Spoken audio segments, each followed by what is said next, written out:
I've been wanting to invest in diamonds and gemstones for decades, and I finally found a way. Diamond Standard coins, coins and bars. What is this thing? There are 5 ways you can invest in this. I'll do a very quick unpacking.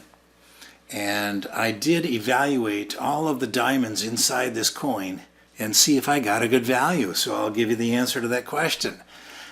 Am I going to buy more of these? I'll let you know in a conclusion. I love this. A statistically validated method to make sure that this set of diamonds is equivalent to the next coin with the next set of diamonds and the next coin with the next set of diamonds. They all have an equivalent value in the marketplace. So we have a standardized pricing structure for diamonds for the first time ever. I think this is fantastic. On the back here, you have a barcode. You can just take your camera, take a look at it. It pops up just like any other QR code and says, hey, do you want to go to the website? You select that. It goes directly to the page that lists the exact diamonds in this coin and gives you links to the independent certification of each of the diamonds in this coin. If you choose not to do the QR code, you can just go to a certain web page on Diamond Standard Company's website and type in this 6-digit serial number that's unique to this coin. Type that in, it takes you to the page. You go to the independent certifications, you can print them off, you can print them to PDF, you can look at them, and there's much more detail about each of these diamonds than the 4 C's, right? Clarity, color, carats. There's additional information about the symmetry and fluorescence and the what's it called, the whatever length, and there's all kinds of different specifications on diamonds. All of that detail is available. Now there also happens to be a chip built in here, so you can kind of do NFC scanning of these things. Well, there are 5 ways that you can invest in a Diamond Standard coin or bar. First one is you can order from Diamond Standard what they call their primary market, which is basically it's a new coin, the first time issued to somebody like a retail customer like you or me. You can take possession of it, and in my example here, obviously I took delivery, right? Here it is, right? So I took delivery of it. That's one option. That's the first option. You order a new coin and take delivery. Second option is you order a new coin, but instead of taking delivery, you have it stored in a vault in New Jersey, a Brinks vault in New Jersey. They are the custodian of the diamonds, and there's the usual advantages of that, security and all that kinds of things, right? All right, the third way you can buy one of these coins is to buy it on the secondary market. Now this means that somebody else bought the coin first, and it probably has been stored in the Brinks vault in New Jersey, but for some reason they want to sell it, and so you buy it literally within seconds. You can buy it, and then you take possession of this thing. It's probably still in the Brinks vault, but ownership of it transfers to you. That's the third way to do this.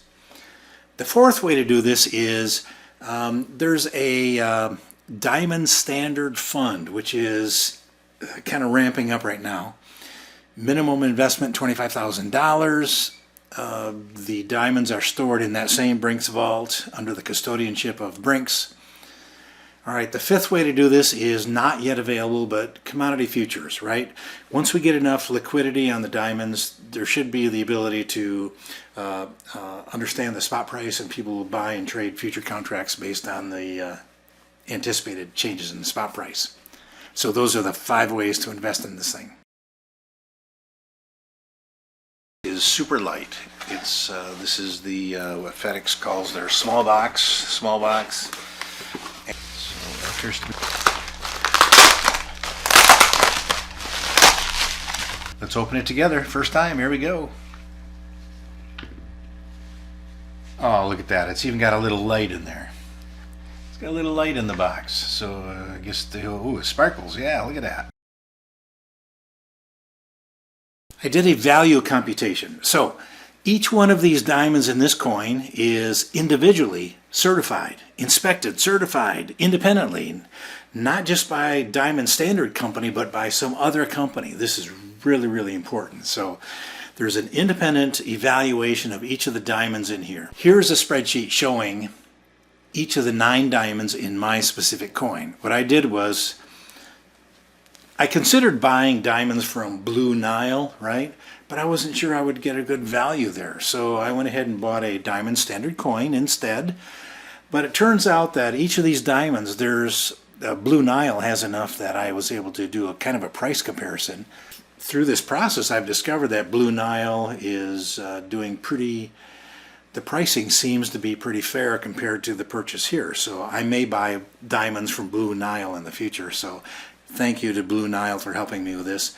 But for now, my purpose right now was to determine if I got a pretty good value on these. So I looked at Blue Nile's website, and again, my thanks to them. But I looked at, they had multiple diamonds, so I looked at the minimum price for one that I believed would be equivalent to what I have in here, and then the maximum price. You know, there's some other characteristics that are lesser known about diamonds. I mean, we all know about the 4 C's of diamonds: carats, color, clarity, cut.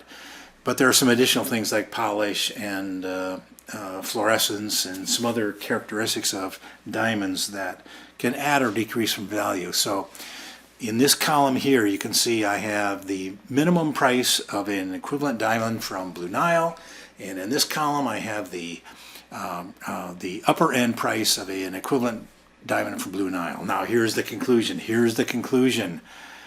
I got a pretty good deal on this. I got a fair price. I'm going to call it a fair price. Compared to what I could buy on Blue Nile for the equivalent diamonds, I calculate that at a minimum I would have spent $5,444. At a maximum I would have spent $8,956. But I actually spent $5,530. Now, that does not include sales tax or shipping charge, but guess what? I would have a sales tax and shipping charge with Blue Nile as well, so I simply subtracted that from the equation here. So what does this mean? I think I got a pretty good value here. I think I got a fair price for these diamonds. Remember at the beginning here I talked about one of my big concerns was, how do I know that I'm getting a fair value for the diamonds or gemstones? Well, I think I'm getting a fair value here. Now, you will notice that the company Diamond Standard, this thing was priced at approximately the lower end of retail for this bucket of diamonds. So Diamond Standard might be making money doing kind of an arbitrage here, the difference between wholesale price and retail price, right? So the wholesale price for a bulk of diamonds would be less, we would assume. What is my future plan with this? Well, let's go back to this one chart here. The 5 ways to invest in these standardized diamonds. I did number 1 here right now. I might do one more. Yeah, you know, I have 2 children. I have 2 kids. Maybe someday they'll, I don't know, inherit them. So if I buy 2 of them, then 1 for each, right? So I might buy one more. But I think my next approach is going to be buying diamonds on the secondary market and having them stored in the vault, the Brinks Vault in New Jersey. So far the liquidity on these diamonds is not up to speed, right? This is a new thing, so liquidity is not up there yet. Once liquidity gets there, you'll be buying basically at about spot price all the time, right? If I buy more of these, I'll probably buy them on the secondary market below the spot price and have them stored in the Brinks Vault. Now, as I understand it, you pay 1% per year per storage cost in the Brinks Vault. They have to charge something. 1% seems high because these are pretty small, but in the whole scheme of things, 1% is probably something I can live with, especially if I'm buying these at 10 or 20% below spot price. So that's the way I'm going to do it as I go forward. Is this going to be a major investment for me? No, but I do intend to build a position in diamonds here. I think this is fantastic. I love what Diamond Standard has done. Yes, we can see how they can make money through fees and the difference between wholesale and retail. We can understand how they can make money along the way, but that's okay. They are bringing us a product. They are bringing us a method to invest in diamonds that did not exist before. I love this. So my conclusion is, brilliant. I love this. a statistically validated method to make sure that this set of diamonds is equivalent to the next coin with the next set of diamonds, and the next coin with the next set of diamonds. They all have an equivalent value in the marketplace. So we have a standardized pricing structure for diamonds for the first time ever. I think this is fantastic. I'm a little bit concerned with the lack of liquidity right now, but it's coming. It's coming. So yeah, I'll be buying more. Hey, I like to end my videos with a little quip about how God loves you and the Bible and whatever. I don't think diamonds are referenced at all in the Bible. I don't think they even knew about them back in the day. So anyways, God loves you. That's all I can say. God loves you. Go for it.